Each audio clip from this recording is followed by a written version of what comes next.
Hello, I'm Craig Barton and welcome to this Tips for Teachers video. Now, I'm a massive fan of showing my students diagrams, particularly diagrams and visuals that can be used to convey something that's potentially quite complex and abstract. You may have seen in a previous video that I absolutely love the diagram of the forgetting curve to help illustrate to students just how important retrieving prior knowledge is for memory. Well, this is another of my favourite diagrams. So here we have working memory and long-term memory. And I use this diagram to convey to students of all ages two important lessons. So the first one is that things you've learnt in the past help you learn new things.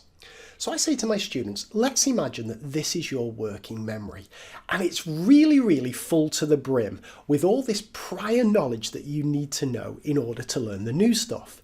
And then I come along as a teacher and I try and teach you this new material and your brain feels like it's about to explode. It's absolutely rammed full.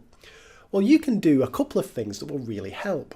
So let's imagine that this prior knowledge that's represented by these two big circles, let's imagine that that's something really familiar to you. Well, instead of it taking up loads of your attention, it actually reduces in size. You have to pay much less attention because you've automated it. You can just recall it straight away without having to think too hard. So all of a sudden, you've got much more space to think about learning the new stuff.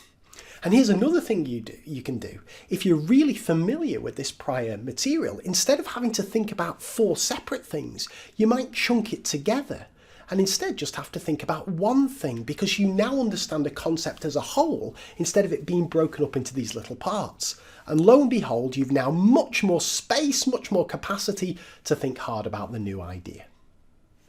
The second lesson that I think this diagram can be really useful to share with students is to be careful what you pay attention to. So we know working memory's got this fixed capacity. We know students and anybody can only pay attention to a certain amount at any one time. Well, what we hope is that we're all thinking really hard about whatever big idea is going to help contribute to us learning and understanding. But let's imagine that instead we find our mind wandering off to something else. We either get distracted or we start thinking about something else that isn't related to the learning. Well, our working memory doesn't know what's relevant and what's not, and all of a sudden we find our attention being divided. Some of our attention is being soaked up by stuff that's not going to help us learn. So we simply have less attention to dedicate to the stuff that is going to help us learn. So the chance of us learning it absolutely nosedives.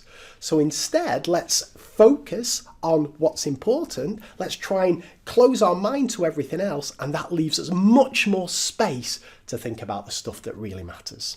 So I find this diagram super useful to use with students.